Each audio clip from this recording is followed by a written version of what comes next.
voters are headed to the polls today for primary elections in 5 states: Michigan, Missouri, Kansas, Arizona, and Washington. It's shaping up to be a key test of former President Trump's influence over the Republican Party. Several candidates in Arizona have echoed Trump's false claims that the 2020 election was stolen, and some have suggested that they would refuse to concede a potential loss. Meanwhile, 3 Republican lawmakers who voted to impeach Trump over the January 6th attack on the Capitol face primary challengers. And voters in Kansas will decide whether to give state lawmakers the power to restrict abortion rights in the first major ballot initiative since Roe v. Wade was overturned. Let's bring in former Democratic Mayor of Baltimore, Stephanie Rawlings Blake, for more on this.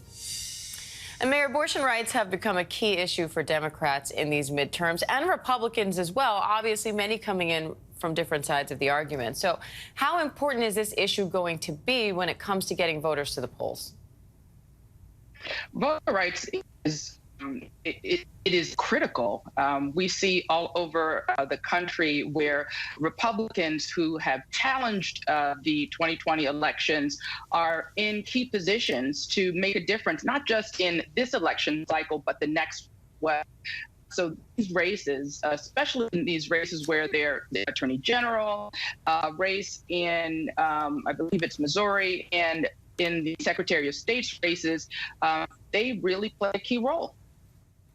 All right, I want to bring in ABC News political contributor Barbara Comstock, a former Republican congresswoman from Virginia, into the conversation as well. Barbara, Republican candidates for Arizona governor and Secretary of State, Kari Lake and Mark Finchem, they've suggested that they won't concede this election if they lose, pointing to former President Trump's false claims of election fraud. How concerned are you that this could be sort of the new normal in the Republican Party, that people will say, if I lose, I just won't concede?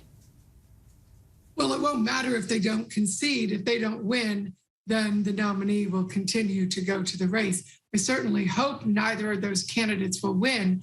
I know tonight there will be a lot of focus on, will Donald Trump's endorsed candidates win the nomination? But the real problem for Republicans is that many of his endorsed candidates are very weak in the general election. We're seeing that in Pennsylvania with the governor candidate and with the senator candidate, Dr. Oz. We're seeing that with Herschel Walker, who's running way behind not way, but 5-6 points behind Governor Kemp, who Donald Trump opposed. The person who's running way ahead is Brad Raffensperger, who, of course, we know Secretary of State that Donald Trump beat up so much is 14 points ahead of the Donald Trump endorsed candidate. So Donald Trump endorsed candidates, particularly, end up being much weaker in the fall. And that's what Republicans are ignoring these days. And that's why you have sort of in Michigan, Democrats are trying to defeat Peter Meyer, a Republican who supported impeachment, and put in a weak, ridiculous Trump endorsed Republican because they think then they'll gain that seat, and they very well may. If some of these Trump candidates get in tonight, they could lose the seats in the general, and I certainly hope they will. All right, Barbara Comstock, Stephanie Rawlings Blake, we appreciate it. Thank you. Hi, everyone. George Stephanopoulos here. Thanks for checking out the ABC News YouTube channel. If you'd like to get more videos, show highlights, and watch live event coverage, click on the right over here to subscribe to our channel. And don't forget to download the ABC News app for breaking news alerts. Thanks for watching.